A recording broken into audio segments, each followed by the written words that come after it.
approach. So we're going to play this first a little bit stealth predator and then combat to get in. According to our intel, the Kingpin's office is backstage. You might find something there. So as I said, he's heading into this section which is controlled by this criminal organization, the Diwali, and he's got to get inside that theater. First, we're going to look around a little. We're marking our enemies here so that we can keep track of them as we go through the level. But as you can see, there's different approaches we could take, different side. We could have gone off to the left. We could go straight through and really take these guys on if we want. But we're going to go a little bit stealthy at first here. And we're going to go around to the left. And you can see the cloaking augmentation is back from the first game. And that allows us to sneak around and really look for different ways to get into that theater. There is no loyalty. Deus Ex is, of course, all about exploring the environments, looking for different paths to get to your objectives. And this time around, we've really played with verticality in the levels. So not only is it, finding the paths and events on your ground level, you want to go up and you want to look up and be aware of all these different entrances and ways to get in. And in the process, by exploring more, you're going to find lots of goodies that our level designers have hidden and scattered around the level for you, like this sniper rifle here.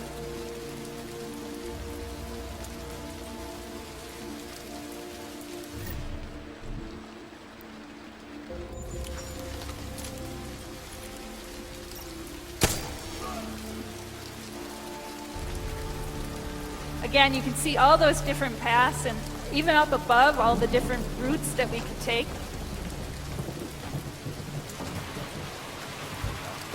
Huh? You hear that?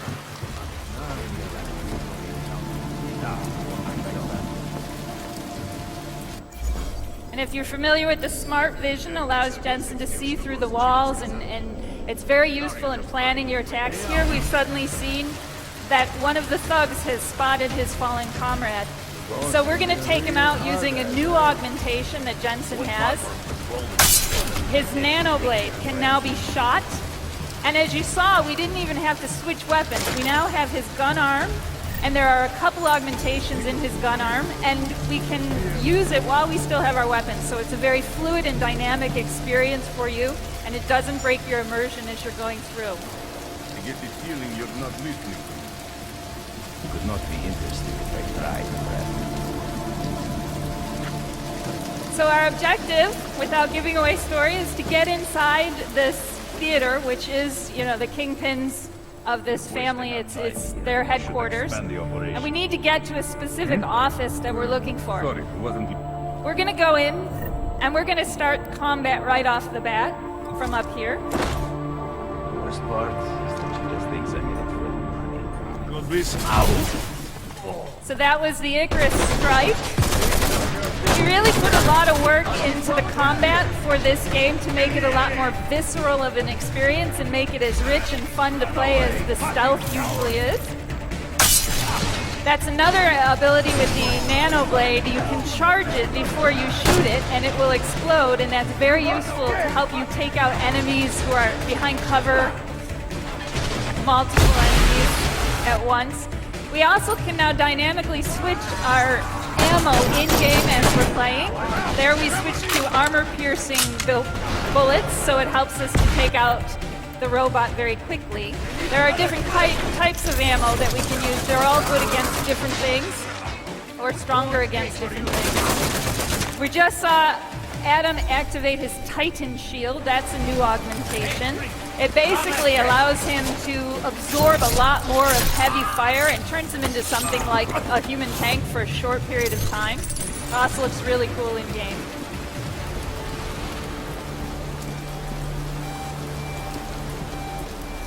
But you see, now we're going in through the front door, which we could have done earlier.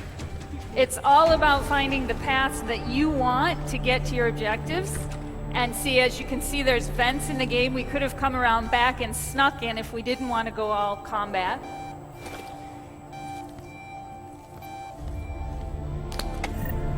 And it gives us an opportunity to explore and pick up various items. We've also got things hidden in the world like the readables that you'll see in a minute that will tell you more about the world. Things like newspapers, that by reading the newspapers in the game, you can see a lot more and learn a lot more about the factions, the things that are happening. This is another new augmentation, the wireless hacking. So there's one of the newspapers I was telling you about, scattered throughout the game.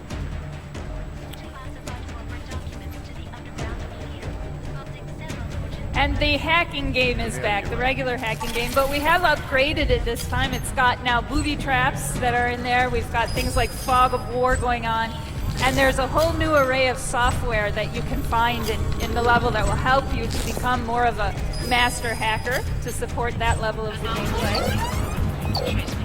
We're following you, They have batteries, but we got this. The Shanti energy drinks. All you need to get through the tank. So by hacking into this was a security terminal, so we're able to actually access some of the cameras. We can turn them off. It'll make our route through a lot easier without triggering alarms. We can also, you'll see the robots. By hacking a security terminal, we can control the robots. We can make them friendly on our side. You can also hack computers to find emails and read about things that are going on in the world. Keep looking.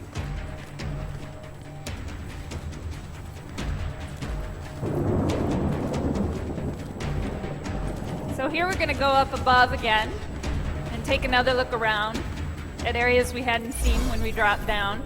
We do have the punch-through wall that is back, enabling us to make our own pathways. You know this.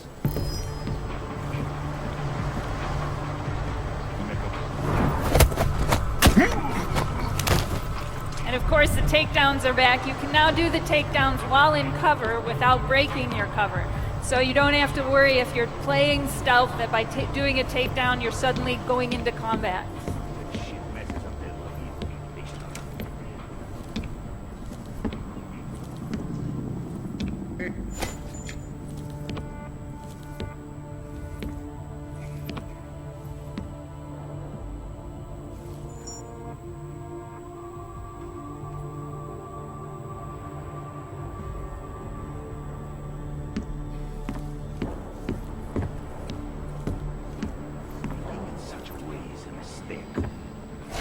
Another of Jensen's new augmentations, the Icarus Dash. It allows you to access very quickly different levels, either through vertical jumps or through horizontal ones. Okay, so I'm on it.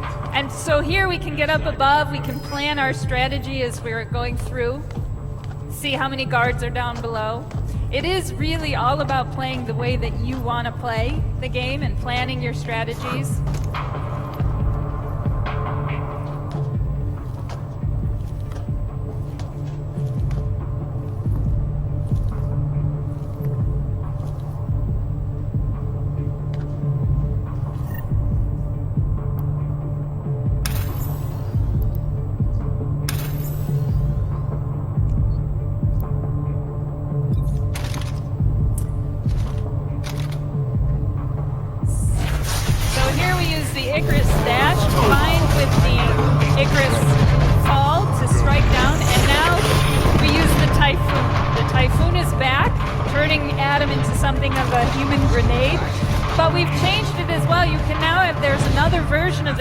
Which is non-lethal.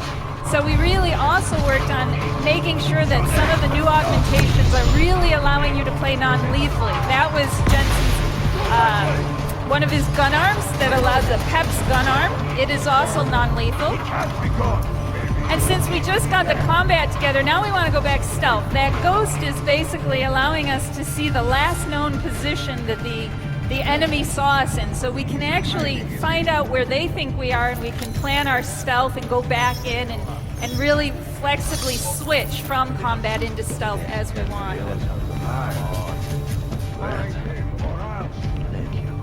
don't like come on. You ready? Get up. Let's just get them on shift, bro.